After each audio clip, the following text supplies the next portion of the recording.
and dragons.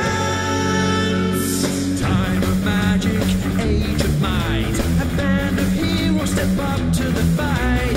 Playing with powers they don't understand. Will they fuck it all up or will they save the land? Treachery, vanity, loitering and worse. They are their own worst enemies. These fuckers only know cause. Authors and dragons. Authors and dragons. Special interlude episode.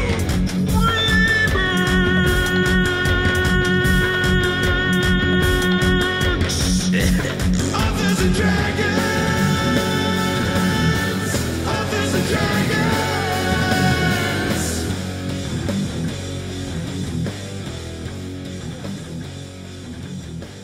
Hi, I'm John Harkness, and I'll be playing the role of Fandingo the Fantastic. Oh, wait, never mind. We'll get to that later.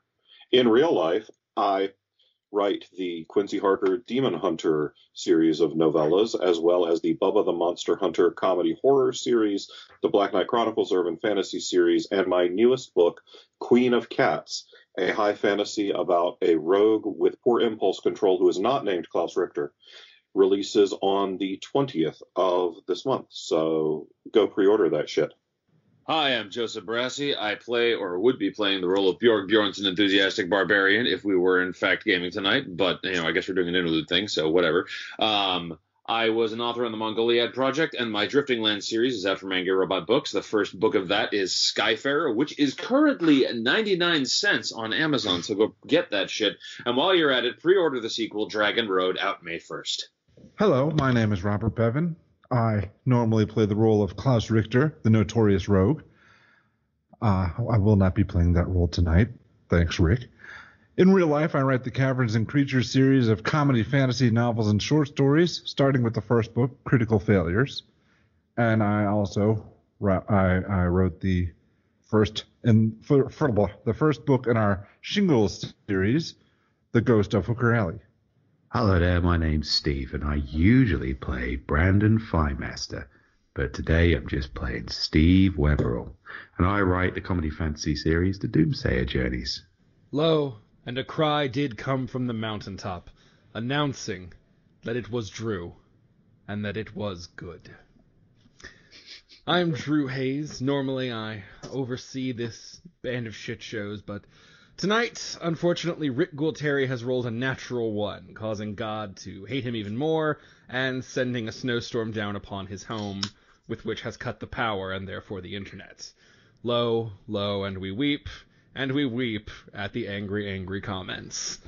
But we will be back next week with the actual fight, unless Rick fucks up again somehow. And fucking Torag. Not next week. Oh, yes, in next episode. Yeah. But tonight, dear listeners, we must do an interlude.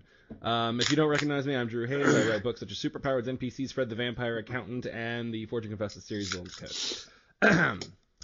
Now then, as usual on these interludes, we generally dive into a bunch of questions that you all have asked us. And it's a little looser, it's a little more fun. I actually get to have a beer for once. So, yeah, let's take it away. Joe? Okay, so our friend Richard, I'm going to kick us off with something deep and profound. Our friend Richard says, you may choose any kind of duck as a pet. What variety would you pick and why? First, I would like to ask, Richard, what the fuck? And then I will say a mallard because I grew up in Boston, and they have green heads. Just a duck that does what it's told. That kind of an obedient duck. I'd like one that shits golden eggs. That's a goose. Oh, shit. All right, then, Daffy. Shit, that's the best answer. I guess I'll take Donald so that Bevan and I can do that dueling piano scene from Who Framed Roger Rabbit with our ducks. Yeah, it's basically going to be like them doing the piano scene, except with you and Bevan whipping them from behind. I don't really feel like they need much encouragement. Better. Those two hate each other. I guess I'm going to answer a question with a question. Wait, there's more than one kind of duck? Oh, yes. Peking, roast, orange, grilled. Oh, yeah. If I have a duck for a pet, it's going to be like General So's duck. I hate you all. I'm looking up ducks right now. Well, question 1, and we're already on a Google tangent. This is going to go I have to go now look at the page and see if this is my buddy Richard that I play Magic with, because if so, fuck you, Rich. Jesus. Let's see If not, here. fuck you, other Rich. Right, yeah. So our friend Stacy says, you guys seem significantly more badass these days despite the lack of enemy bonfires. What level are you now? Level 6. Although that probably won't be true for a lot longer because it has been a while since they leveled. Wink, wink, hint, hint, nudge, nudge. Thanks, Rick. Shit, set it on fire, kids. Yeah. Well, Stacey, if we'd actually been playing, it would have been a lot more badass. Imagine how badass it would have been if we'd, been fighting the final boss today instead of... Well, not the final boss. Well, Final boss it might of be the the final islands. boss. Depends if we win or not. That's true. It very well could be the final boss. I feel like, when this campaign ends, whenever that is, let's say we get to the fabled level 20 or whatever, I feel like we're probably going to end up facing the cosmic comeuppance of our own fuckery. Yeah, we're never more badass than we are incompetent, I don't think. Y'all can do some cool shit, but you can also fuck up like nobody's business. And it's sort of a weird dance of the two. We're unique, motherfuckers. This podcast is an excellent example of people getting in their own way. And for the record, that is my friend Richard that I play Magic with, so fuck you, Rich. Fuck you, Dick.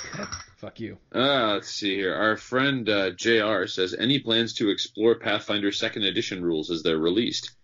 There's a 2nd edition of Pathfinder? They Why? are doing a 2nd edition of Pathfinder. I don't understand the point of that. The whole point of Pathfinder, it's knockoff 3.5. Because maybe this is knockoff 5. The answer is, depending on the level of sponsorship Paizo provides to the podcast, is maybe. So based on the receptiveness so far, no. Yeah, I mean, Paizo. For some crazy reason, maybe they don't want us representing their brand. And who could blame them for that? Yeah, really, who's doing worse with Pathfinder brand? But here's how we're gonna market this. All right, we're gonna set a bidding war between Paizo and Wizards of the Coast. Whoever pays us the most, we'll play the other guy's version of the game. Oh, that might actually work. Yeah, that's not a terrible plan. Let's get GURPS in there too. Get some of that White Wolf money as well. No, I don't want to have to actually play White Wolf. Never mind. But I'll take my share of Wizards of the Coast money in Magic product. At this point, I would just be happy if Roll20 would foot our subscription. Yeah. Somebody should give us some money for something. I'm not sure how any of this works. That's how podcasts work, right? Like, eventually, there's probably a better way to be doing this that we're not doing, but fuck it, we're having fun. Yeah. But if you do want to give us money, you can either go to patreon.com/authorsanddragons or go to whatever the fuck Steve's GoFundMe page is and pay to bring him over here. Oh, we should plug that page. Steve, talk about your GoFundMe. Yeah. Oh, well, I'm glad you asked, listeners. I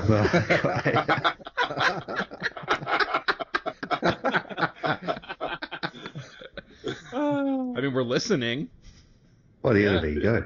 I'm glad you asked, Drew. Yeah, I've got a GoFundMe page to go up for this year's Con Carolinas again. As some of you may remember, last year I went out to Con Carolinas thanks to the generosity of the listeners. And I got to meet all the guys and have a live episode, get drunk in a warm country and see the sun, and it was brilliant. And now I want to do that again. I've been invited back to Con Carolinas to do much the same. Started a GoFundMe. Last time there were kind of some tangible rewards for contributing. This time it's a slightly more ambitious reward where my aim is to videotape the live session. I say videotape, but I'm not going to, whatever the digital equivalent of that is. B, make a behind the scenes documentary. So if you want to see either of those things happen, then you can contribute to the GoFundMe. I think it's linked on our Authors and Dragons Facebook page. Which answers Andy's question for later. So, Andy, if you want to see that shit, pony it up, baby. Go donate to Steve's page, because that is the only place we're going to be putting that live video, I believe. Yeah, pretty much. Well, Yeah.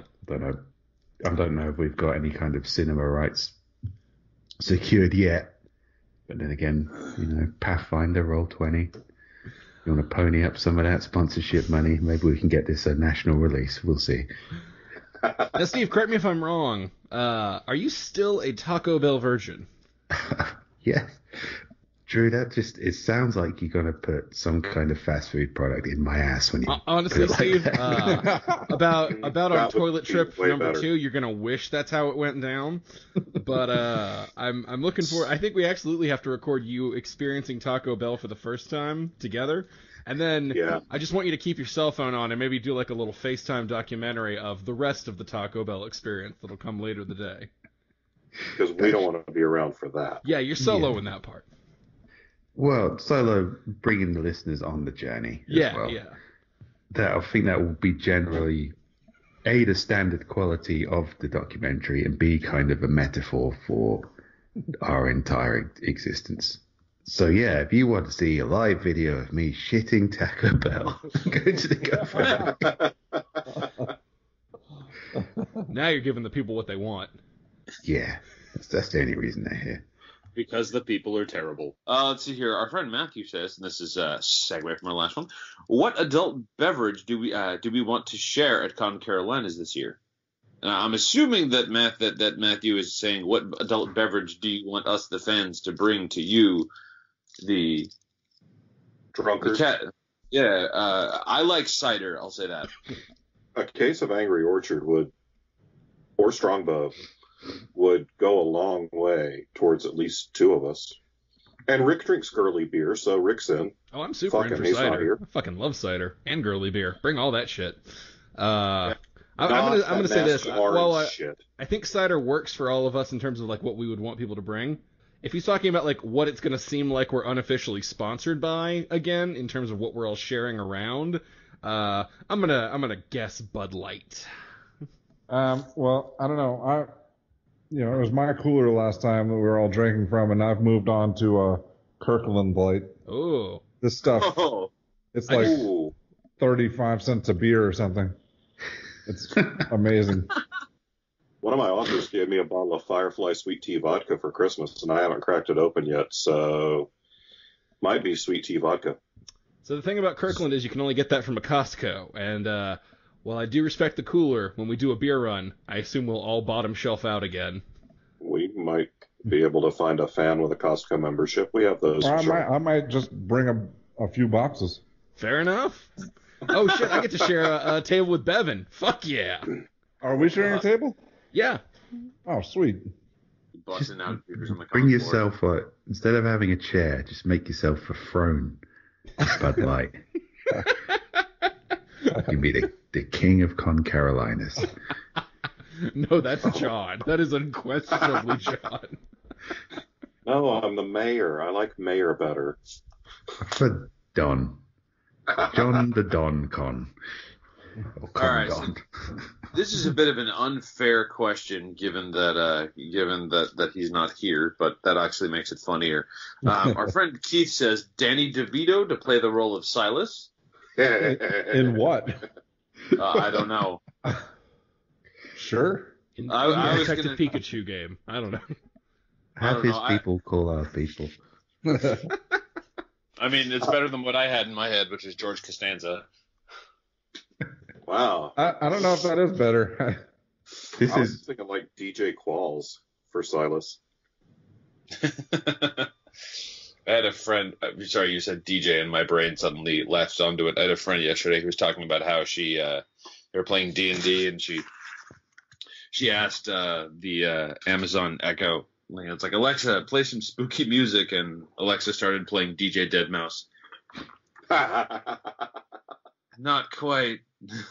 Speaking of Silas Kane and who should play him, I've pre-read the Silas Kane Scrolls, the origin story for Silas, and it's exactly as horrifying and terrible as you could possibly imagine. So, having read that, I think it needs like a serious kind of young character actor to really portray just the entire depths of the tragedy that is Silas Kane. Jared Leto. Sorry. Jared, no, you're absolutely right. That's perfect. I didn't have an end game to what I was saying, but Jared Leto is perfect. And he's exactly the kind of guy who just seems to want to play an awful, awful role. So, yeah. If we're talking about people who take some awful, awful roles, let's throw Zac Efron's name into the mix. Zac Efron is Silas Kane. Genuinely one of my favorite comedic actors right now, but the man can't pick a fucking project to save his life. Is that what you're basing it on? The actor's seeming inability to pick a decent project? Well, if we're talking about people we could get, it feels like a requirement. How else are they going to end up on a film adaptation of us? Yeah, the film adaptation of the D&D podcast. Oh, Jesus Christ. It's the future. That feels like an Efron move. Yeah, we could possibly manage to make a RPG movie that's more fucked up than the Dungeons and Dragons movie. Oh, definitely. I mean, but ours would be fucked up in a more conscientious way, I think. I mean, to its credit, D&D, the D&D movie, does not have someone literally spending 10 minutes attempting to shit into a bowl. Probably don't desecrate the corpses of a lot of wolves in that movie. I mean, I was a little drunk, but I feel like I would remember that part. It missed out on the Oscar. You know what, though? I'm going to throw something out there and just say that if rather than trying to do it I feel like the best possible adaptation of us you could get would be to go whole hog and just get David Lynch to do it as some sort of surrealist horror film. Oh, God. Or M. Night Shyamalama Ding Dong to make it be some twist at the end, and it's just us. I bet Edgar Wright could come up with some bonkers shit for this. What you want to do is get Terry Gilliam really drunk. Yeah. Yeah. I'm in. Or high. Have the scene where Klaus and Silas is having to fuse into a body. Let's get Guillermo del Toro for that, because after the fish fucking movie, I feel like he's got a lot to say. That was your fucking clue, Drew? Come on, man.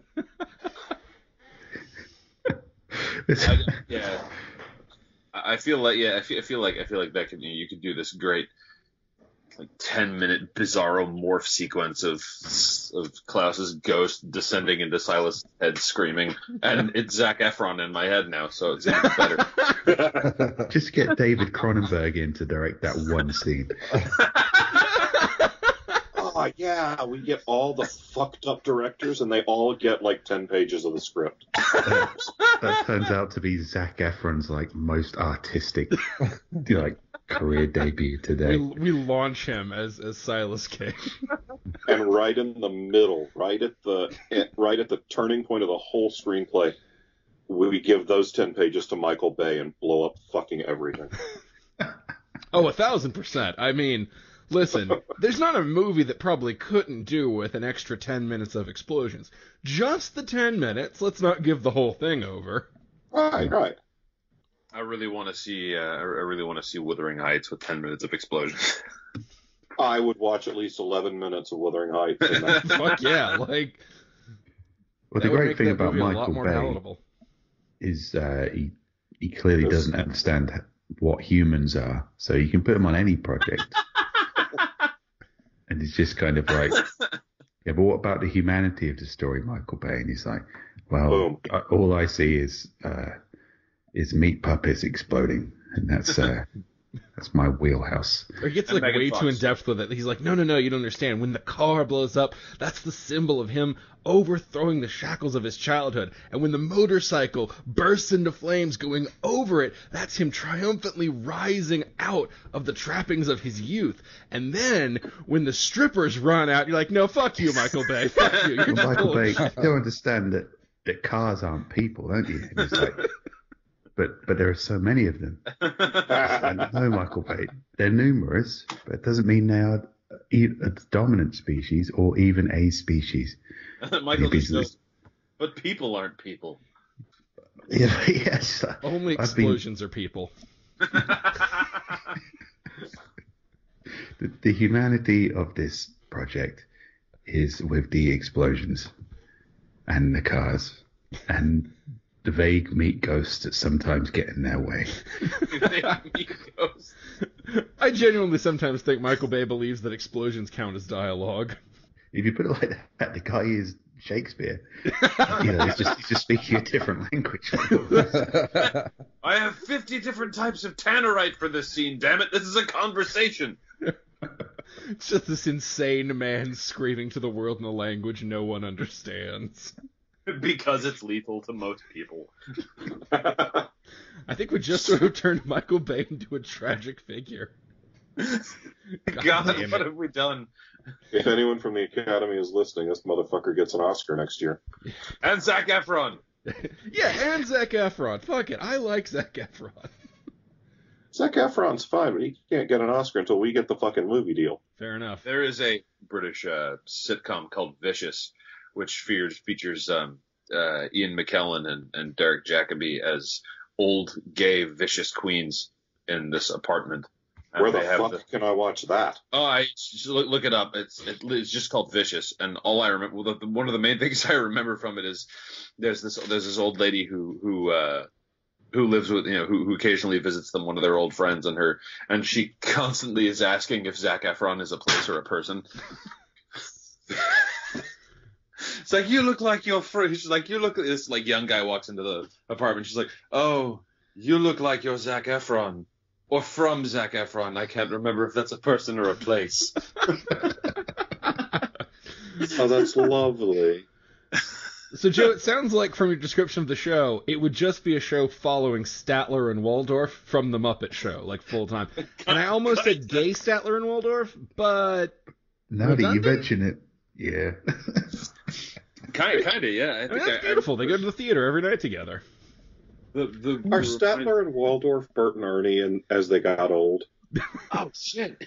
Yeah, they're just both extra shitty. Like, life was not kind to either of them. The other thing I remember is Ian McKellen saying, I never know when I go too far, but I'm always so glad when I do. Boy, we took a tangent on this one. Yeah, we did. I don't even remember where we started. Fuck it, Joe. New question. All right. Sweet. It's on Amazon. Okay, yeah, cool. Look it up. Vicious is great. It's all of our fans watch Vicious. It's hilarious. I also watched Blade of the Immortal. It's just really good, and I watched it last night. Is that on Amazon? What service can I watch that on that I already pay for? Amazon. Okay, cool. Let's see here. Okay. Our friend Adam says, what are everyone's thoughts with regards to homebrew content in games? Follow-up, have you ever given/received a homebrew item that was totally over or underpowered, and what was it? I mean, if you've played a homebrew game, you've definitely given or received an item that's overpowered. Yes. Oh, yeah. Does my axe count? No, because your axe is more thematic than anything else. Yeah. And I don't see how it benefits him so much. If I let you leave the island with it, it would be fucking OP. If anybody remembers the bombs from last episode, my character in a game I played in college, which was mostly which every 4-hour session was like 30 minutes of play and 3.5 hours of smoking a lot of fucking dope. But my character in that game had glass globes full of nitroglycerin. That was a little overpowered. Well, it's a little overpowered, but it's also something that might go terribly awry at any moment. So yeah, you said nitrous oxide, and I was picturing a very different character for a second. Somebody is just having a great time. Couldn't work for the same character. Oh, the Gunther origin story. Gotcha, yeah. So one that went seriously awry. There was a game I was in where a guy got like a soul drinking rune sword, which was ridiculously overpowered, all of the damage bonuses or whatever. But anyway, the dumbass decided to demonstrate its abilities to a woman he was attempting to impress, and he pricked his finger on the soul drinking rune sword, and the rune sword drank his soul.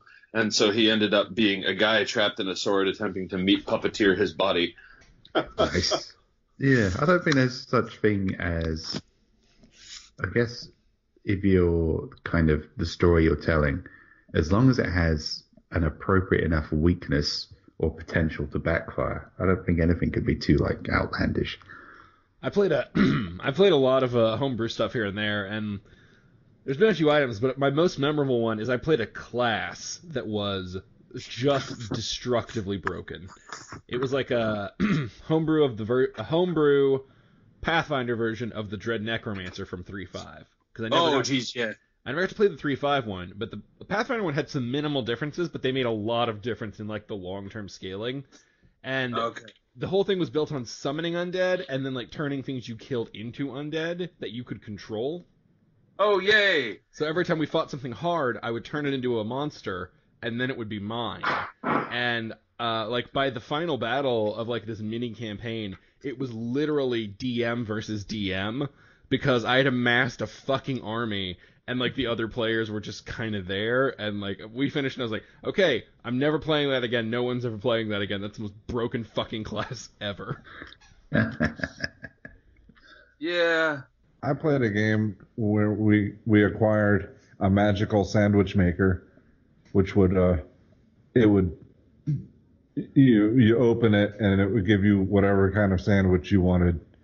And it was meant to be, like, just a stupid joke item, but then we were at sea and we got attacked by a Tojanita, which is a giant sea turtle monster, and so somebody just opened the sandwich maker at it, and it shot out a bunch of fish guts at it, and in the description of the monster in the monster manual, the description of the Tojanita said it's just hungry, and it befriended us, and we had this pet Tojanita fighting with us. So that turned out to be inadvertently overpowered. I feel like you just got a lot of use out of that one. That was more creativity. Yeah. Good for y'all. Sort of the other this sort of other underlying thing is to where is the boundary line between overpowered and just creative? Oh, it was stupid at any rate. I would say the line is that the creative one requires the DM to be playing along. Because, like, the DM totally could have been a dick about the sandwich thing. But he was like, oh, no, that's a neat way to go at it. He said that the turtle monster hates gluten and is even more angry now. He's trying to get ready for Coachella. Trying to drop some pounds. Yeah. See here, our friend Andy, fuck you, Andy, said, and I say fuck you seriously because this question has the possibility to destroy relationships. Who's your favorite indie author? Dun-dun-dun. I guess let's go ahead and start by cutting we can't say each other. Oh, I was just gonna say me. Yeah, you can't say yourself. Yeah, I don't need to say each other. Yeah, I got the most tied up in my career, thanks. Does it include people who started indie and then were engulfed by publishing companies? Oh, like if you wanted to say Andy Weir. Yeah, I was going to say, because I might take Andy Weir. Although I haven't read his new thing, so. It might make me hate him. Right, I don't know. Fuck. Are we assuming like small press is kind of equivalent? Because honestly, I sometimes don't know the difference between indie and small press. Yeah. Yeah, sure. Unless you're like really drilling down, it's kind of hard to tell sometimes. Well, and small press is indie press. Let's just say non-big New York. Okay, that's fine. Non-big five.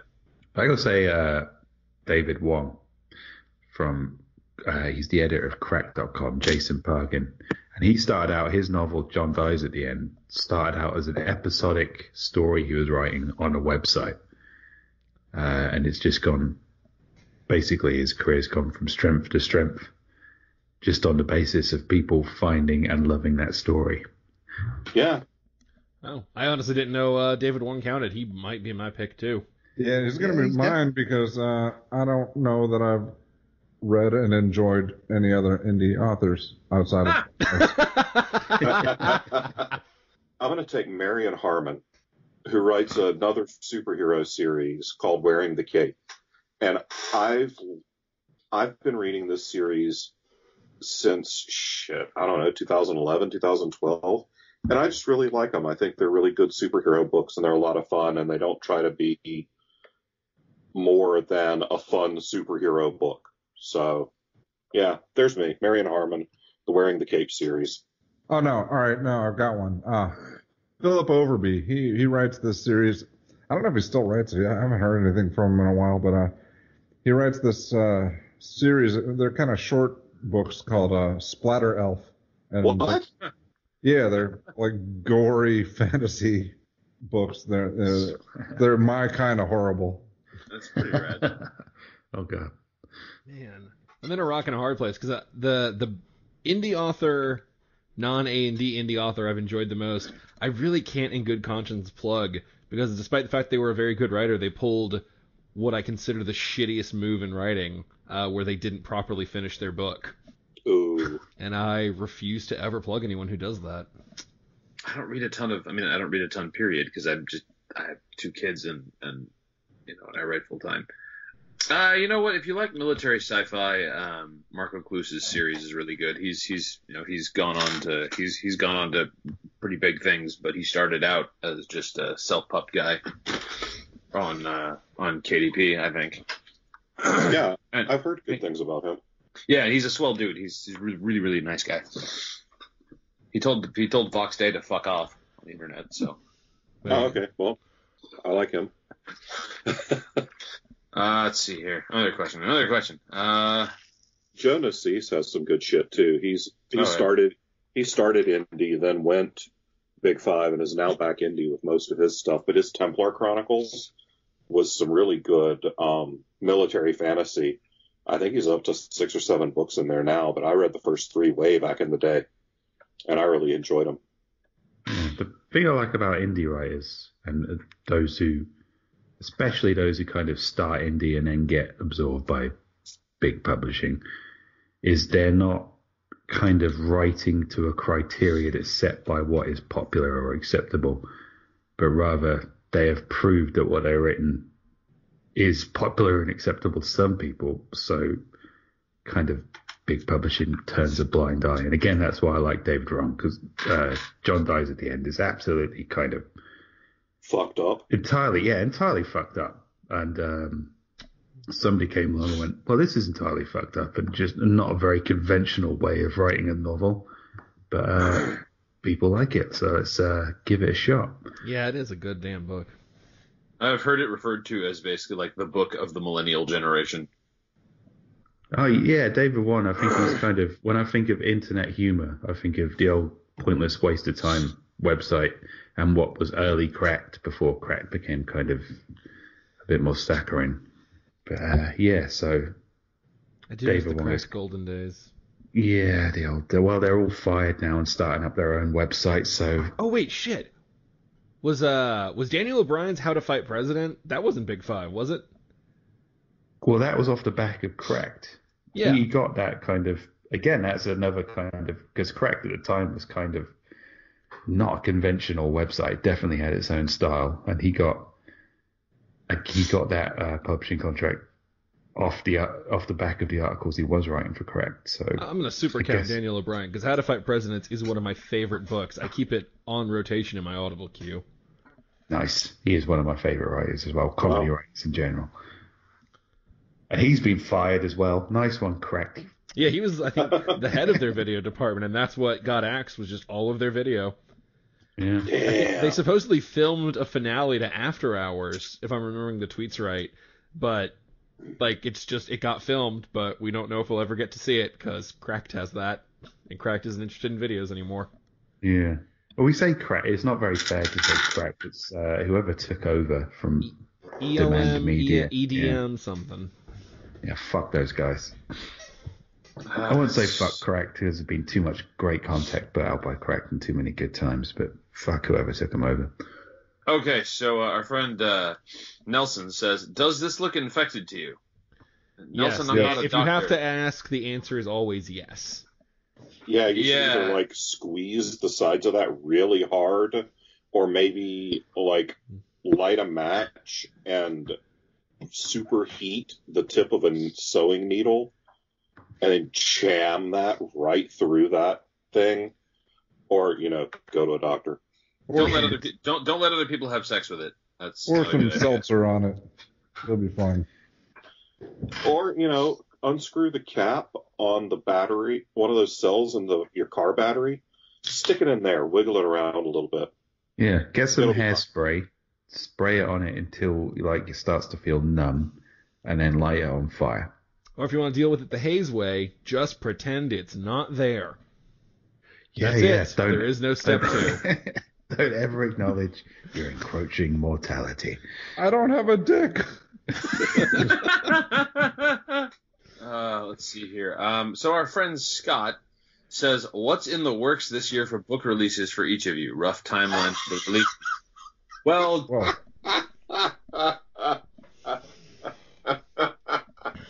I mean, I could have the same reaction John's happening, but that's because I only have one book coming out.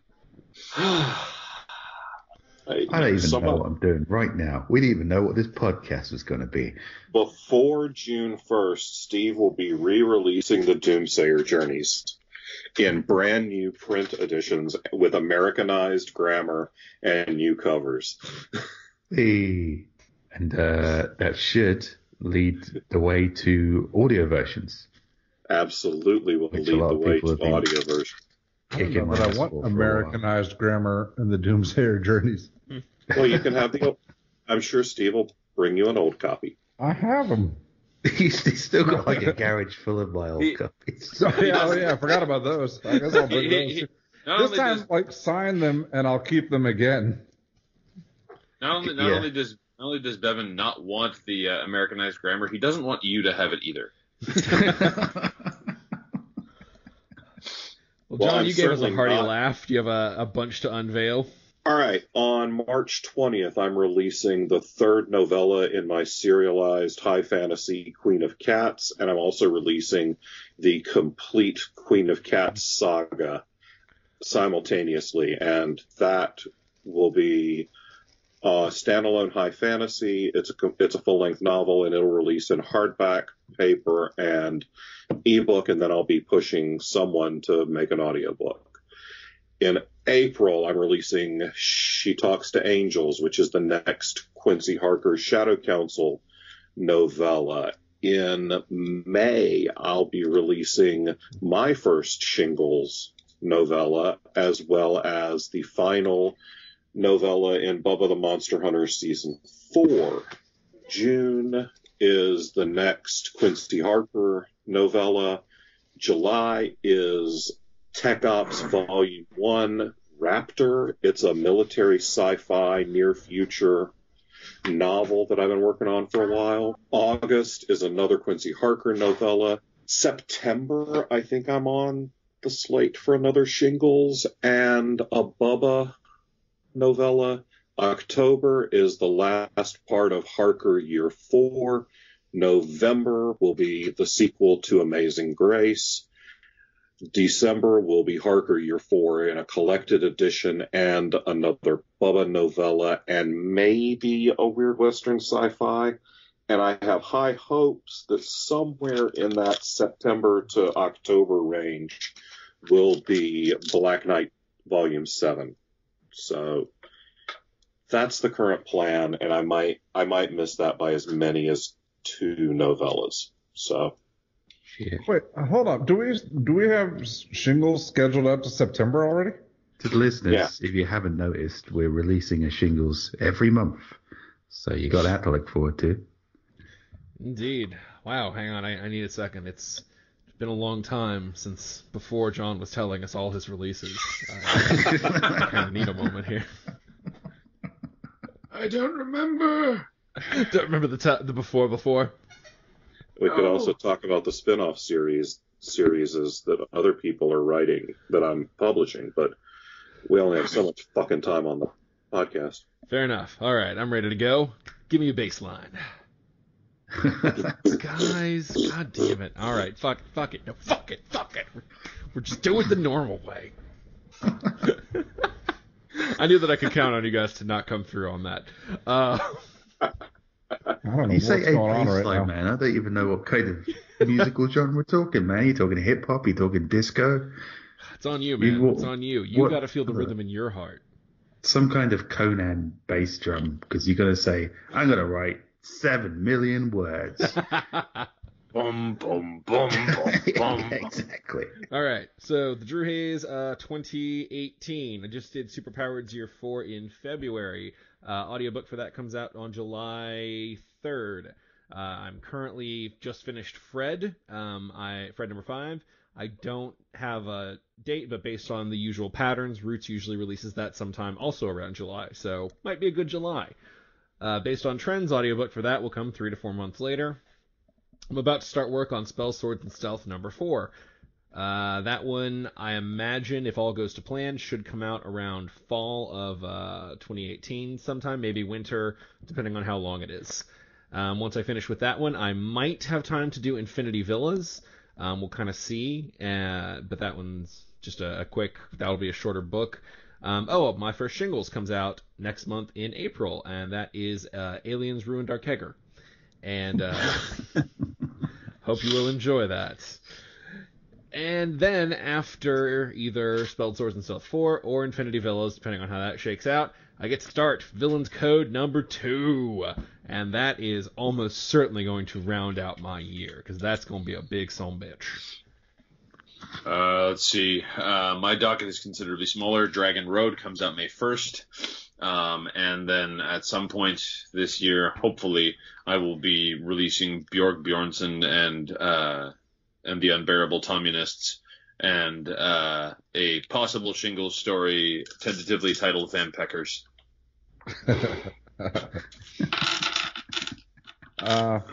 Mine, the long-awaited Critical Failure 6 is in the editing process right now. That hopefully, maybe within a month. I don't know. Hopefully, that'd be neat. Also, I've got the Klaus Richter origin story, Klaus Encounters. That'll be out as well. I want to say as soon as it gets back from the editor, but I don't want to release around the same time the Silas Kane scrolls go. So I don't know. I'll plan that sometime soon though. And my other shingle, or my next Shingles story, Terror on Hypo Beach, is this one's wild. It's written, and I haven't sent it to the editor yet. I don't know when I'm in line for, and then probably I'll get 6 more short Caverns and Creatures shorts out, and a 6d6 collection, and I'm currently 16,000 words into Critical Failure 7. No guarantee that'll be coming out this year, though. We'll see. That's all I got. Oh, Nice. You know what we should collectively mention is that sometime in the latter half of 2018, you all can expect the first Shingles audiobook anthology, which will consist of the first 6 Shingles books. Ooh. Oh. Shortly followed by the transcripts of our trial for writing the first 6 Shingles books.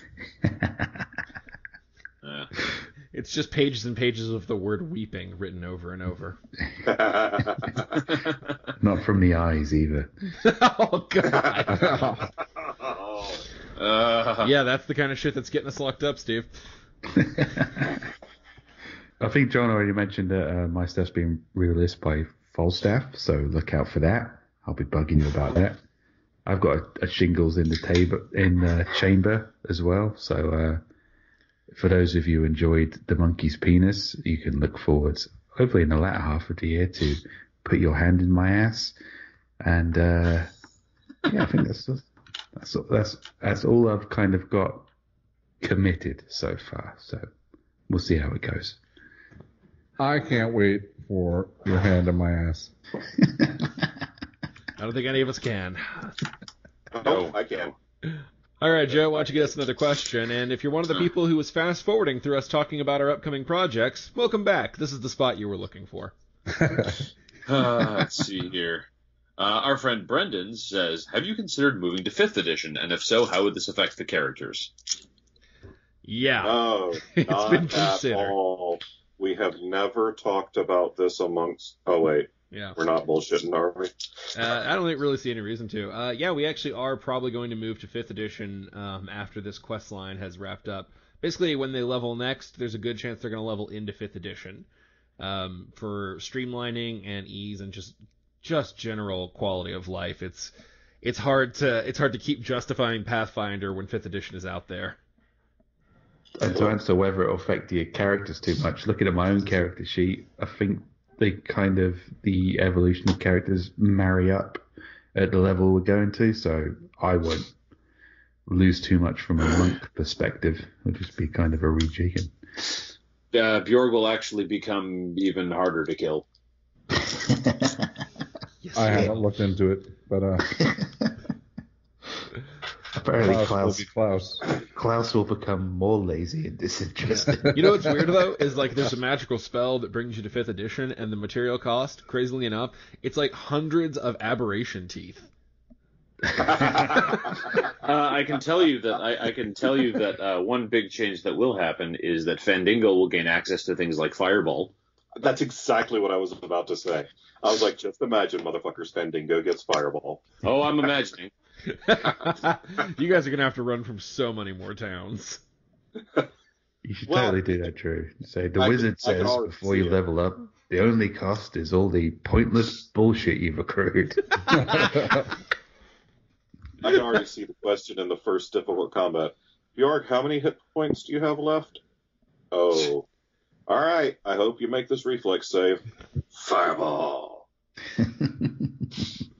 Actually, okay. 5th edition barbarians, I used to have people throw fireballs into flame with me, because, like, fucking, you can shrug off so much as a Totem of the Bear Barbarian, because you have everything but psychic damage. And then you'll usually get, like, some DR items or something on top as you level, and it's just fucking, it gets nasty. That's assuming we live to level up. That is very much assuming. We're hoping it. So if you party wipe, we'll just make new characters in 5th edition. So either way, it kind of works out. We'll resurrect as a group of stupid adventurers in 5th edition. Yeah, or we could just, like, it's like we all die and then we wake up in 5th edition. Yeah. And of course, as the rule goes, when the party totally wipes, the last person to die has to become the GM. So good luck, fuckers. What? No, I'm joking. Sorry, Joe. Shit. I'm not worried. That's pretty fucking safe, too, there, Bevan. GURPS, bunnies, and burrows. You're all some fucking rabbits. You've seen Watership Down, man. That's I mean, nice. honest to God, I would listen to that podcast of you assholes. What's going on? Thumper's over there fucking a skunk. Yeah. And these other two assholes are currently gnawing out the inside of a deer skull. With their dicks. Bambi's Forest is now a horror show. I heard the sound of a niche being filled for somebody's. It's like they've been all over Tumblr, they've been all over DeviantArt, and they haven't found quite what they were looking for. They just heard that synopsis, and they're really excited now. We're about to get a very weird email from Pornhub. Most lucrative job offer any of us have ever received. So as long as Pornhub has our PayPal address, we're good. Yeah. We are whores. Yeah, well, I mean, or sluts. Our friend Zachary says, what is the best example of GM revenge you have seen / done? Alternate question, can each of you show us your best British accent, or Steve give you an American accent? I think that's racist. Yeah, that's a bit racist. Stop denigrating my culture. Pip, pip, and cheerio, my good bloke. I took a lift up to me flat, where me and my mates drank piss and sucked on some fags. We do not. Okay, drink- Steve, enough. Like, You let's drink let Bud Bevan Light. I go. want to park my lorry in your Steve, tunnel. Steve, I said stop talking. Oh, wait, I that's was Bevan? eating some chips and biscuits when I dribbled Worcestershire sauce on my big bin. With Chestershire. What the...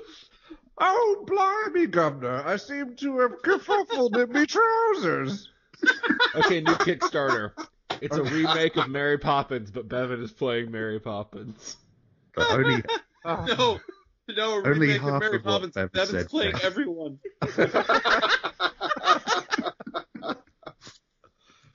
Oh, Jesus Christ.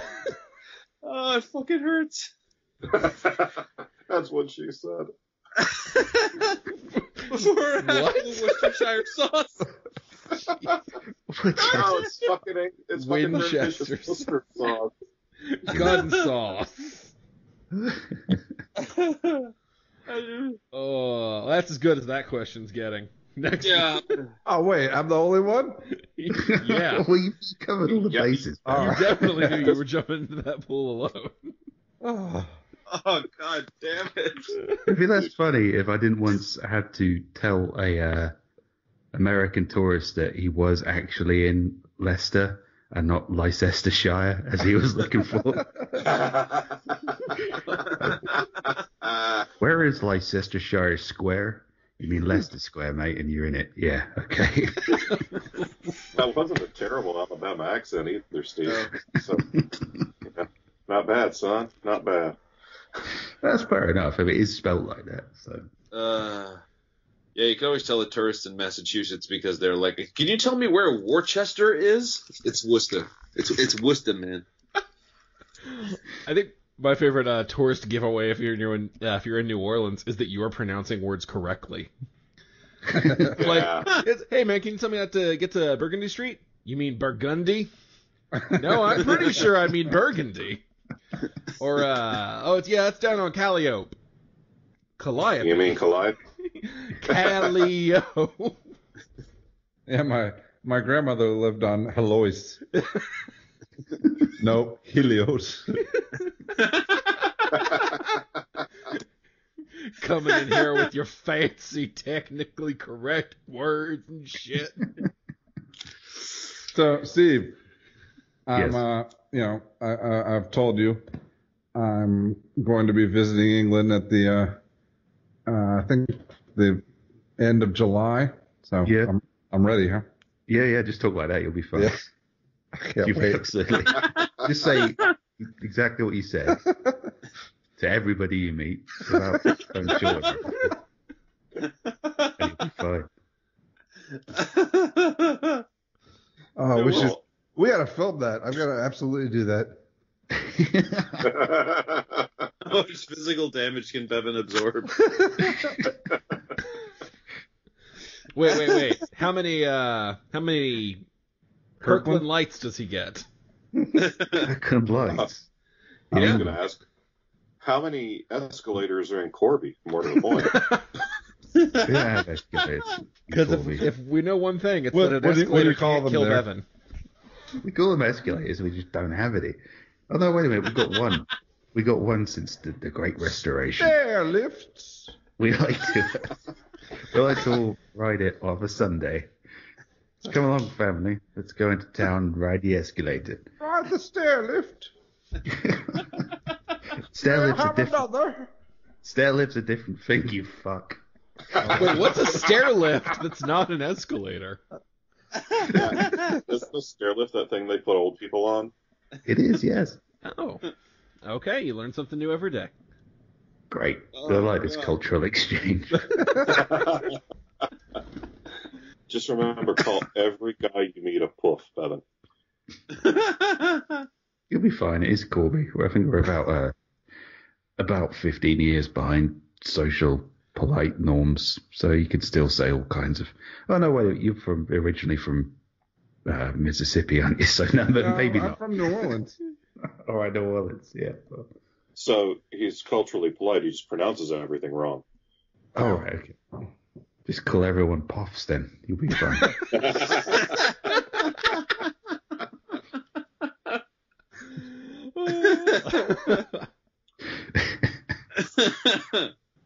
Oh, Jesus Christ. All right, Joe, what else you got?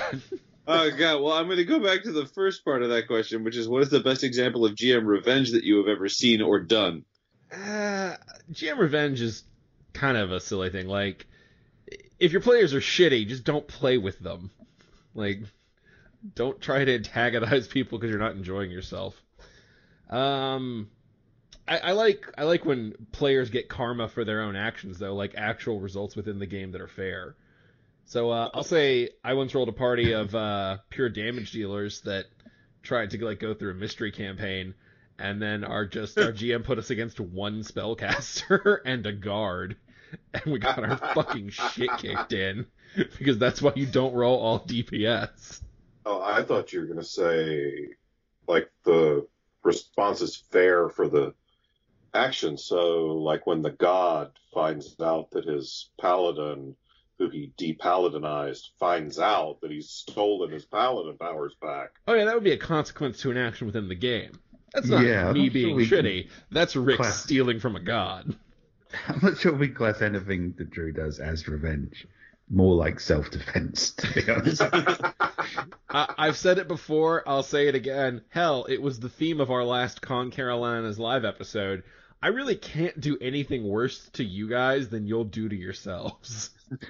It's really true. Yeah, like 100% valid. Like the escalator. That's not like a DM revenge. It might have been. Drunk on moving stairs. That guy who moved, he was like, oh, all this spilt Bud Light, and where did these D20 dice come from? Is that blood? Well, to be fair, if one of us fell over, you could find Bud Light and D20s. That's both are viable. Just like if we were in a beat 'em up video game and you punched us, that's what would come out.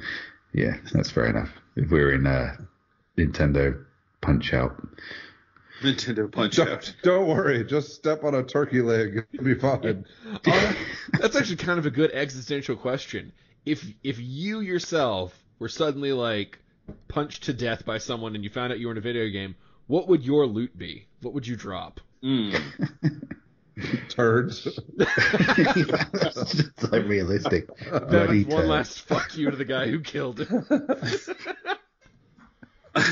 Probably dice, my phone, and you're definitely dropping a weapon, Joe. I hate probably sword, swords or knives, but also I gotta be frank, also like diapers. So Yeah. Just to make him feel really bad. Oh shit, he was a good dad. Oh god, that'd be horrifying. Like they're just looking at it like, oh, I got the sword I needed. Just diapers and a "I love you, Daddy" card. Yeah, like pictures of my children. Yeah. I hate this video game. No, like a sad montage plays of like my children. God. That's what he drops, a sad montage. Sad montage. That's Hey, actually pretty power on point. up. It's a slide. It's like the fucking old slide projectors just hits the ground, firing images of your children into a nearby wall. You pick it up, you're like, yay, video games. 20 minutes later, I'm going to turn this off and go outside and maybe call my mum. my loot would probably be my cell phone and a Mountain Dew. So a power up for energy. I would drop headphones and a hoodie. I was gonna say edibles too. No, I don't live in a state with them, so I don't have them on me enough to count it. Gotcha. No, in Seattle, I absolutely would have dropped edibles if you had punched me to death. Now I really hate I missed Emerald City Comic Con. It was a fun time. It was a good time. I'm trying to think of the various times I have been punched considerably. All I can think of is cigarettes. I don't smoke as regularly anymore. I once got hit by a car when I was a kid pretty badly, and my shoes came off, and I thought that only happened in cartoons, but it turns out it does happen. So 3 shoes, maybe half a pack of cigarettes, if you're lucky. And a toboggan. Oh yeah, definitely. The hat's definitely coming off. would punch me. It's like, he was bold all along. And that'll be like the video game kind of. He was just a very good hat fisher and not a video game mini boss as I first suspected. Yeah, shoes, hat, and cigarettes. Oh yeah, that wasn't even a real question. That was us, wasn't it? Yeah, no, that wasn't a real question. I thought that question was a bit too good. Okay, so Holden, who apparently is from Catcher in the Rye, says, how did Drew and Joe enjoy Emerald City Comic Con? Any crazy Seattle stories? Yes, I know we're all insane. Wait, is Holden one of the ones we met? Oh, I think so. Actually, yeah, fuck you, Holden. I believe he asked us to say fuck you. Yeah, fuck you, Holden. Yeah. I don't understand your name. Go eat a whole bucket of assholes, Holden. We went out drinking at some cool bars. We did 2 fan meetups, which were great. We met some really cool people. We got to hang around and shoot the shit. And I don't really feel like we had crazy stories. We were there working, so. There was your vape pen story. Oh, yeah, when I tested the vape pen for the first time and took 3 steps and was like, oh, this is much stronger than what I had in other states. Really? Yeah, that thing, I had been in Vegas the weekend before for my birthday / Superpowers release celebration, and I grabbed one there too, because also legal in Vegas. And it was fine. It was a nice little puffin thing. And then I went to Seattle and I grabbed one, and I was just walking back to my hotel on Thursday night. I was like, oh, I should check this to see how it hits me before I try and interact with people. And I just took a pull, and then I walked a block, and I was like, whoo, okay, I am really glad we did this in a test batch. Nice. Yeah, the con wasn't too crazy. I think I heard about some weird things happening, but mostly for me, it's we did the fan meetups. I went to the World Builders party, and which was a good time. I got to see Sam Sykes yell at Mike Cole, which is always amusing. Which basically just means that Sam Sykes and Mike Cole were in the same place. Yeah, basically, yeah. Because last year there was a cool cosplayer. It was just someone in a jumpsuit with an exploding planet on a stick, and they were Mike Nelson, Destroyer of Worlds. Oh, that's neat. There was a ton of great cosplay. There was a woman dressed as Jubilee, and what stood out to me is that the costume looked so natural and so good that I didn't even realize she was cosplaying as someone for a second. And then when I looked again, I was like, oh shit, that's Jubilee. But it was just it looked so naturally as if something a person would wear. It was fucking great. Was it 90s cartoon Jubilee or yeah, yellow coats. Okay, yeah. Fun hair. The kind of probably a little comic in there too. It definitely wasn't strict to any format, but when you looked, you're like, oh, that's abso-fucking Jubilee. Yeah. Yeah, no, it was a good con. It was a good con. My book sold out, so that was cool. Skyfire sold out the Angry Robot booth. Yeah, we moved good product, and wow, this just sounded like a fucking accounting meeting. Did you move the product, Joe? Did you move the good product? Yeah. Now it sounds like a drug dealer meeting. which is it was Seattle, so. The thing is, I was actually kind of disappointed this year because usually there's some bizarro fuck shit that happens outside the convention center. Last year, on the last day when I was leaving, I was coming up out of the parking garage, and the parking garage I was in.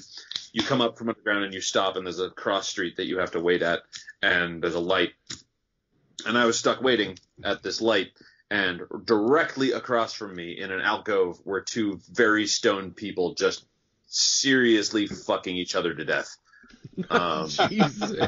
What is wrong with you, Joe? Why do you keep on running into these situations? I'm starting to think it's not everyone else, it's just you. I'm sitting there in my car, and it's like, wow, I don't know whether to I have to there's a light here. I have to pay attention to that. Should I roll down the window and play music for them? We should roll down the window and ask them. They might want music. Do you want music? Turn a little Barry Manilow. Get it going. I mean, but what do you second do after that? You say, like, hey, do you want music? Because I was watching, not being weird or anything. I think they got to get that you're watching when you offer to play background music. You've got that knack yeah. for ending up in weird situations, man.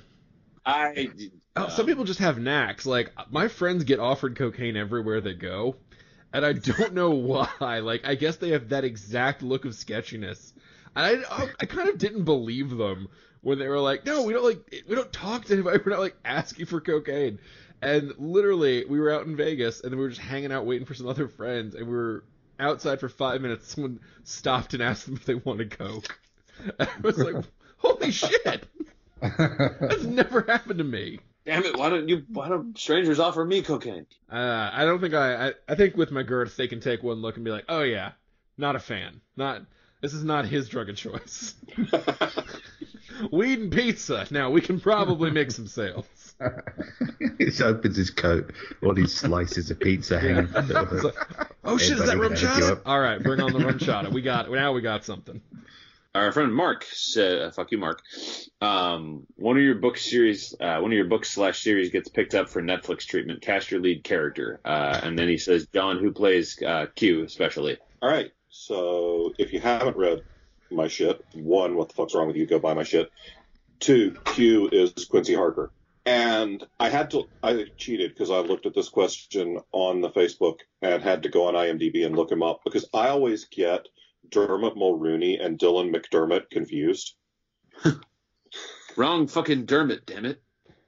Yeah, but the answer is Dylan McDermott, who was the doctor husband dude on season 1 of American Horror Story.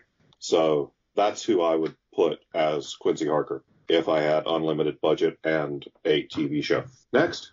I've said it before, I'll say it again. I would cast Titan as The Rock. Or The Rock as Titan. Yeah. Well, either way. I think at this point, with The Rock, you cast him as anything he fucking wants to play. I'm pretty sure he would pick Titan. I don't think he's going to pick any of the lesser roles. It's like one dude who's supposed to be uber strong and then just like a random sidekick who's the fucking Rock. I don't know.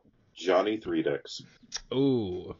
I could totally see The Rock just saying, I'll give you 1 week, and that's all you get, but I get to play the guy called Johnny Three Dicks. I would absolutely let The Rock play Johnny Three Dicks. It would be weird as shit, but fuck it. I'm not saying no. Right. It's a fucking Rock. One does not deny the people's champ. Yeah. And if you do, he'll just fucking kill you. I've always thought I'd like Danny McBride to play Cooper, but I wouldn't say. Yeah, I'd say if I had to say one character was the lead, that's probably Tim, and I've given some thought to Jason Bateman in that role. Ooh, yeah. Mostly because I saw Game Night the other day, and he always entertains me. And, in a pinch, Zac Efron. Sure. Sure. Of course. Zac Efron for everything. Zac Efron for everything. I haven't really thought about my main series that much, but I think if it was for Far Into the Dark, I'd get Aidan Turner to play Dan Carrizo. He's the guy who played Killy, the dwarf in Hobbit. And I think for Shoot the Dead, Jack Thatcher would probably get Sean Pertwee, who's the guy who played the butler from Gotham. Oh, yeah. Ooh, I love him. He's fucking awesome. He'd be fucking ideal. He'd be more ideal if he was still the same kind of age as he did Dog Soldiers in, but he's generally just got that kind of specifically English fuck you about him. That's very good. He looks like that kind of English guy who'll just sit and drink, and then somebody says the wrong thing, he just stands up, knocks the fuck out of you, and then sits back down and drinks some more. Yeah, that's pretty much the character. So, yeah, he'd be ideal for that. But I'm not sure the Doomsday Journey's not entirely sure. I would have said Sean Bean for Hand and Strike, but he's getting on a bit now. A younger Sean Bean for Hand and Strike, or whoever the next person is to take over from Sean Bean. Is when the they role need- of Sean Bean like an immortal thing? It just passes from one to the other? Yeah, pretty much. Yeah. I mean, Yeah, you he's spend 10 years dying and fucking everything, and then you get on a Netflix show and don't die. that's the thing. Sean Bean's very good at being pragmatically tough and dying, which is pretty much Hand and Strike's entire shtick. If I'm thinking live action, which is kind of where we seem to be leaning, I have a really hard time casting some of them in my head because they fucking change mentally for me all the time for Skyfarer. But I had someone fucking, this is weird. I had someone suggest fucking Harry Styles for Azrael, and I was laughing at it, and then I saw him give an interview, and I saw him in Dunkirk, and I was like, see that, man? Yeah. yeah, I was like, oh damn, yeah, I think he could actually pull that off. For Amy, I don't know. I don't know. I have a really hard time mentally casting her for some reason. I'd go like Juno era Ellen Page. I could see that, yeah. I could see Juno era Ellen Page. I could also see. I hate to go the stereotype, but someone at Emerald City Comic Con described her as like Battle Mage Hermione Granger, but twice as sick of your shit. So I could actually see Emma Watson pulling off the role. Yeah. And I mean, and actually for for voice casting, because I always envision it animated. I'd have the guy who did, I'd have Josh Keaton, the guy who did Shiro from Voltron, do Azrael. And because he can both sound menacing and he can also sound really noble while he's getting the shit beat out of him. And Laura Bailey would be my like reflexive choice for Amy's voice. And I mean, like, for Harkin, honestly, it's either Keith David or Idris Elba. Steve, I want you to know you inspired me with a thought with your Sean Bean reference, because now all I can think is, man, what if we got like Sean Bean and Michelle Rodriguez and like every other actor who's known for just dying in movies, and we put them in an ensemble horror situation, which is like, haha, fuckers, now figure out who's gonna die next. That would actually be great, because you could literally call the movie Who Dies First. Yeah. Yeah. And there'd be, not a single one of them would go down like a bitch, but they'd all go down eventually. Oh, yeah. Yeah. I think the twist would be they all die, but it'd be like they're hanging on to a grenade to take down the antagonist or something. It wouldn't be a question of who's going to die. It's going to be who's going to die most spectacularly badass enough to take down the antagonist. Ooh. Or throw Sean Bean and Michelle Rodriguez into a new Final Destination movie, because that would be some fucking tension. Like, have it end with them killing death. They could have Joel Bean and Michelle Rodriguez settle down and have a kid, and they're just really paranoid about the kid's future. And that's where the tension comes from. Just like, we cannot let this child out of our sight for a second. Or like Michelle Rodriguez and Sean Bean have a child, and their child is deaf. It's basically like a really fucked up version of Meet Joe Black. Yeah, you're right. That would be really fucked up. So if I survive long enough to settle down and have a baby, is it boy? Is it girl? Nah, it's the angel of death. Oh, that's typical. Or she dies in childbirth, and the baby grabs the scalpel and throws it into Sean Bean's head. That'd be great if you just had the entire kind of a normal film narrative, and you're like, oh, I'm quite surprised they lived. Like a rom-com. Yeah, but then it just carries on, and they like, and then they grow older, they grow a bit older, then they have a kid, and then the kid just fucking kills them. Oh, right, okay, all is right with the universe, and yet massively wrong. So like a straight rom-com, but then the ending is sort of a reverse up. That's Jesus. That is the most disturbing thing I've ever heard articulated.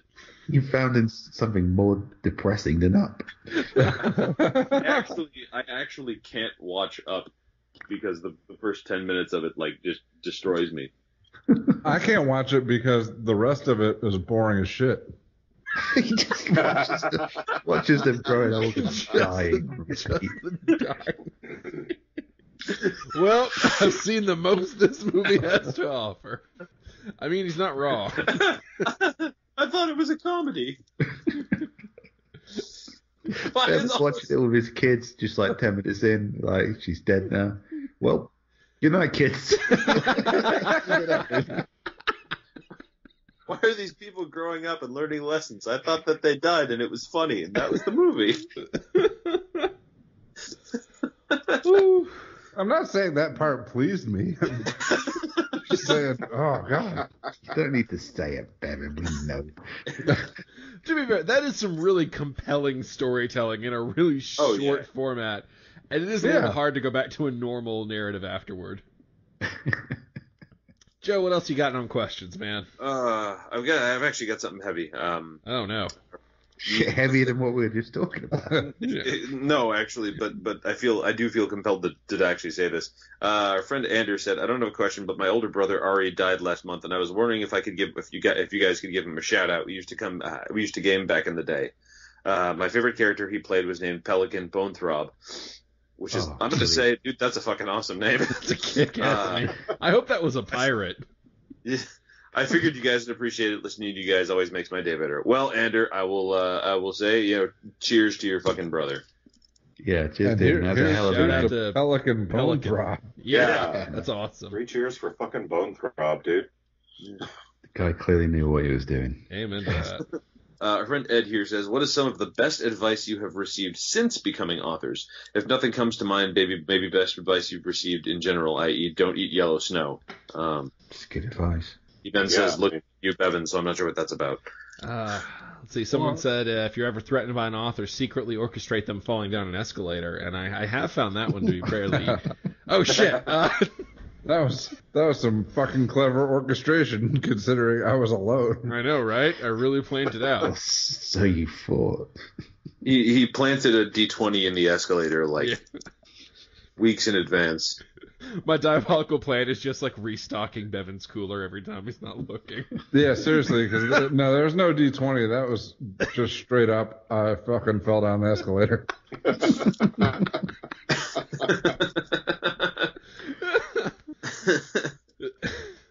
Dude's power hours make a lot more sense now. He's just trying to bump us off one by one. He's trying to kill all of us. Pretty sure the last power hour tried to kill us all at one time. That was probably the power hour. So I was given a piece of advice when I was. This is actually really funny, and this was actually given to me by Neil Stevenson when he was when we were both kind of drunk in Canada. Basically, we're getting into an elevator, and he goes, "Okay, so when you talk to another author about your book, he's like, don't expect them to have read your book. They probably haven't. And if they have, don't sound too excited about it." That's good advice. That's pretty solid advice. I was going to say at Emerald City Comic Con, I was, well, this isn't really advice, actually. This is just someone telling me that apparently I'm the author that no one wants to assault. I mean, they're not wrong. For me, it's advice that I was given in my former career that I've taken into being a writer, and I now give to new writers. Anytime you're in public, from the minute you walk out of your hotel room to the minute you are back in your hotel room alone or with your roommate or whatever, you're on stage. Somebody's watching you. You don't get to talk shit about anybody, I mean, other than your friends. You don't get to be a dick. You don't get to... You're on. Other than to your friends. The thing is that especially when you're just starting out, but hell, we've seen it recently with some of the biggest names in the business, you can do something that you think is just, no big deal. And somebody can take it really seriously and be really upset, and that can ruin that person's opinion of you as an artist. And, we all remember what it was like meeting our heroes. And some of us have met our heroes and had great experiences, and sometimes we've met our heroes and been really fucking disappointed. So if you're not completely alone, just assume that somebody is paying attention to what you're doing. Now, if being an asshole is completely on brand, then fucking go for it. Hey. Yeah. And now you all know the secret behind our branding. My career has been mostly ignoring people's advice and doing the opposite. There's some truth to that. I'm not quite clever enough to take good advice when it's in front of me, so it's not for want of trying. I'm just not a particularly bright man. I would say the most relevant advice I got. This is excluding like general editorial kind of advice. Was actually from Bevan, and it's how we met. Is I was bitching in a writer forum online about having written a book and how hard it was to convince people to read it, because in those days it was self-published was a relatively new thing, and it already had a stigma by the time I came along. So people it always had a stigma. I mean, it's just losing the stigma now. Yeah, it had a massive stigma at the time, and you'd go into forums and somebody was like, "Oh, could you recommend me a comedy fantasy book in the vein of Terry Pratchett?" And I'd go in and go, "Well, actually, I've just written a book that you might like," and people would be like, "Fuck you!" And I was really annoyed about that. And I think Bevan just told me to chill out, and I thought, "Who the fuck is this guy?" Yeah, I mean, you gave me some really kind of solid advice on like understanding their point of view in the current climate. I've gone off the rails since then. Yeah. At the time, I was just like, "Who does this prick think he is?" And then I checked out all his books and went, "Oh, I really enjoy these. Maybe he's not a prick." So, and then I got in contact with Bevan, and you read my books, and then you thought I wasn't a prick. Yeah, I just thought, well, he's kind of a prick I can get along with. So. The opposite impression most people get from Bevan's books.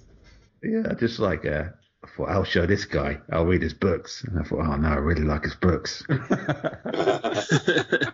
think I respect him now. Fuck. I gotta dig that up because I remember meeting you there, but I don't remember giving you good advice or anyone good advice, like ever. I don't think the advice was to stop bitching. It's exactly the advice I needed at the time. And I think it's probably advice that I guess every self-published author has got to run into that kind of situation at some point, I suppose. So, you know. We can almost remove the phrase self-published there. Oh, yeah. Muscle up and keep writing, I guess. Remove any qualifiers, really. Take your head out of your ass and get the fuck back to work. Yeah. Oh, that's brilliant advice, regardless, for any angry young man. I honestly don't even remember where I read this, because I read just a shitload when I was, starting to get into publishing, as we do, trying to look for the advice of the betters. But I do remember reading something that stuck with me, and it was, accept that there are going to be people who don't like your book because you didn't do a good job conveying your ideas or finishing your editing and stuff, and that's on you. But there are also going to be people who would never like your book under any circumstances because it's just not a thing they like, and that's on them. And you learning to accept that there is no universally beloved work in all of existence, and you are not going to be the first one to change that. So just be okay with people disliking your work. Yeah. Well, yeah, it's like don't focus on the people who say, "Hey, I would like your book if you just did this thing differently." They're probably not going to like you. Probably weren't going to like you to begin with. Yeah.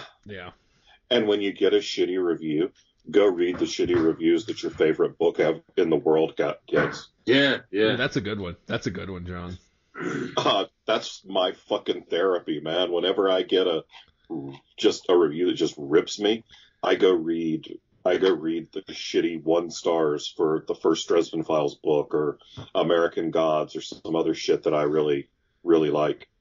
You're like, oh yeah, this is objectively great literature, And they're still assholes. Yeah. Yeah. It's like, oh, look at all these 1 stars for To Kill a Mockingbird. I mean, well, on the flip side, you might have just written a shitty book. No, it's also that was the first part of, except that you might have fucked up.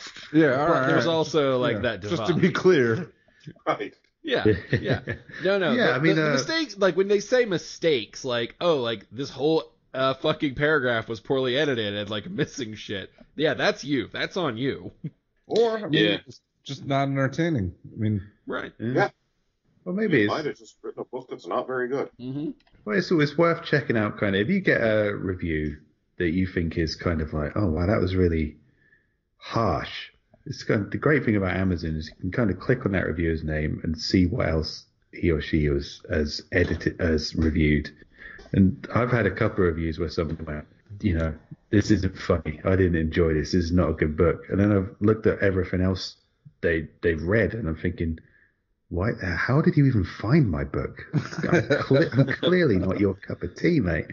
But but then sometimes you can get a really useful bad review. So don't just dismiss them. Yeah. Right. No, that's not the advice is just to accept that you'll never please everyone.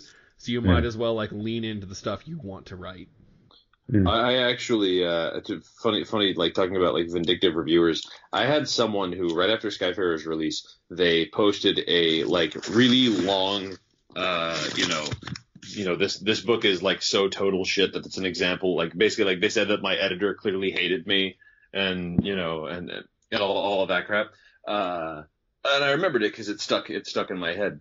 And then something like 2 months later, the review, like, they deleted their review and then reposted it. Mm-hmm. Like, so it would show up in your most recent reviews thing and remind you that they're an asshole. Wow. I was just like, wow, like, that's a lot of effort. That's amazing. Yeah, never forget there are some people who could just totally dislike your book for completely fucking stupid reasons. I remember he gave me a 3-star review, and it was an alright review, but he was another writer, and we'd agreed to review swap, and I'd read his book, and it was one of those. You remember when it was really popular to write stories about post-nuclear societies living in silos underground? It was one of them. Yeah. And I read it, and it wasn't my cup of tea, but I thought, based on the kind of genre this is what I think about it, and this is how I interpret it. And he sent me a review back that said, I noticed that that in the early part of your book, the characters have plate armor, and then later on, they're sealing envelopes with wax, which wasn't, they didn't do that until after they stopped using plate armor. And this was of a book that wasn't historical fiction. It's about 2 people who literally go into hell. So it's clearly not, it's like, he had about like a big list of things that like, oh, this is historical inaccuracies. It's like, I notice your characters are drinking tea, but it seems like your character's set in a version of England, and England didn't discover tea until well after they, stopped using wax on letters. And there was like, I thought, all right, this is not a useful review. This is and the guy was a good writer, of what he was doing. I think he had a lot of stuff published, but he was just clearly on a very different plane of existence to what I was. So yeah, you can you don't have to kind of live or die by bad reviews. Oh no. Going back to what Joe was saying, I mean, I got one. I haven't looked at Goodreads in years, maybe, but I had one guy left me 1-star reviews on critical failures 1, 2, 3, and 4. Why the fuck are you still reading these books? You get going back. Yes. Get like a fucking hate boner. And I mean, it's not like just like. He left details in his reviews that show that he read them, He literally hate-fucked your books. Yeah. At some point, mate, and your it's books your are laying there fault like, you don't like these. Yeah. Like, fool me once, shame on you, fool me twice, shame on me. Like, you know what that saying implies. Right. I'll throw out one piece of general advice that just needs to be said based on my rant earlier. Finish your goddamn books. Finish your goddamn books. Just writing the end is not finishing a story. Right. A series does not mean one book broken up into multiple chunks. I guess unless you say part one and at least put it out there in front, but just finish your goddamn books. Write a story arc into it that concludes. Yeah. I genuinely, I can't believe every time I run into another one of those fucking things. Like I just wrote the end last week on Black Knight 7.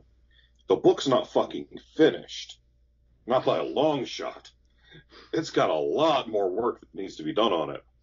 And then I've got 2 more books before the series is finished. But, yeah. What about you guys? Any quick general writing advice?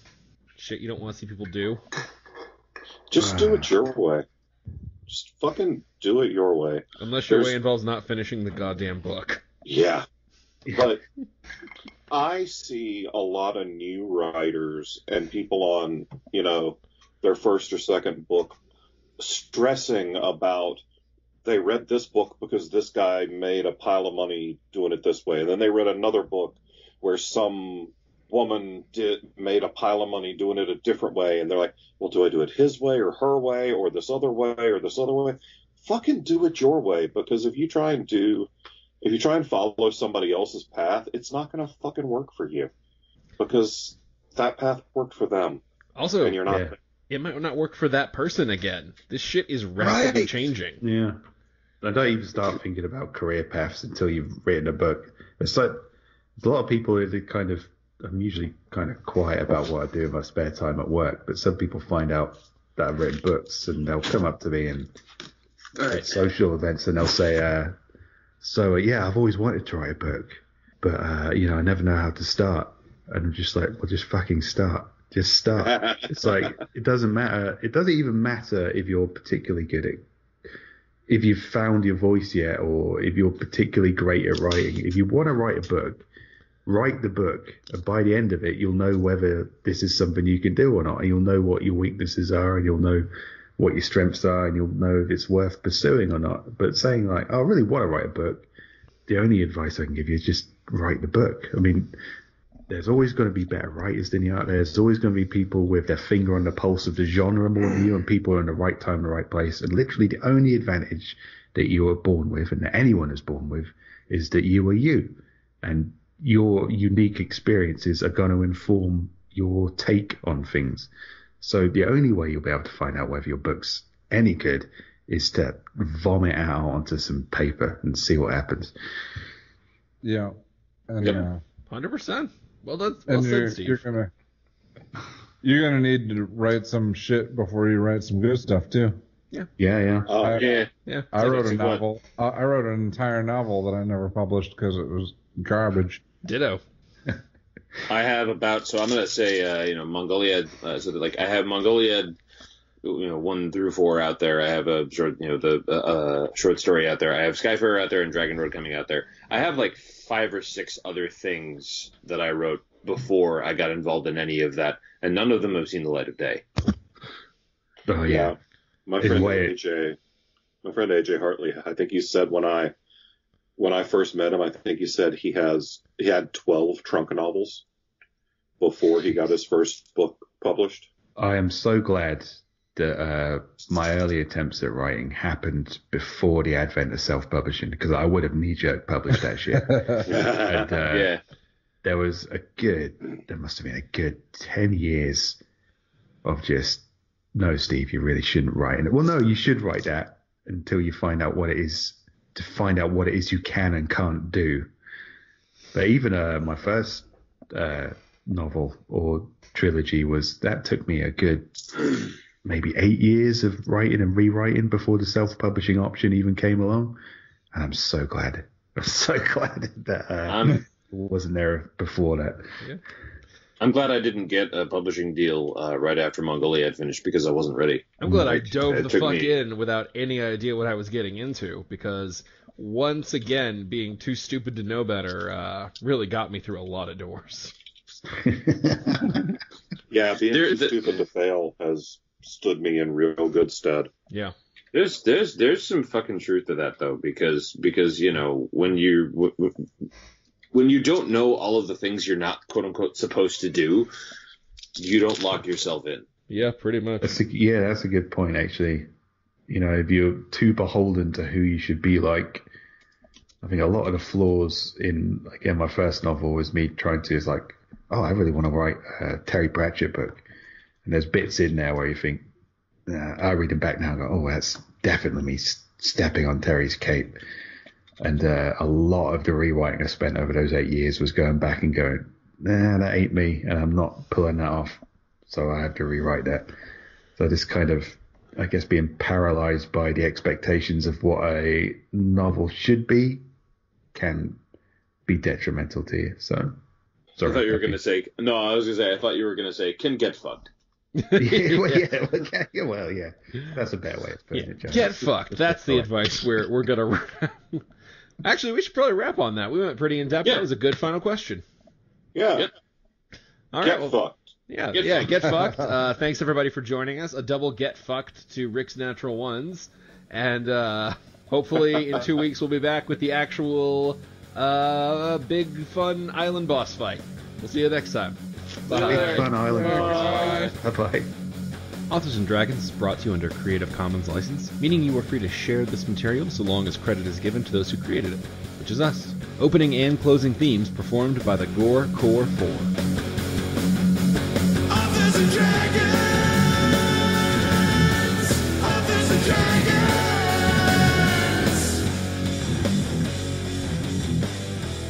Oh, blimey, Governor, I seem to have kerfuffled in me trousers.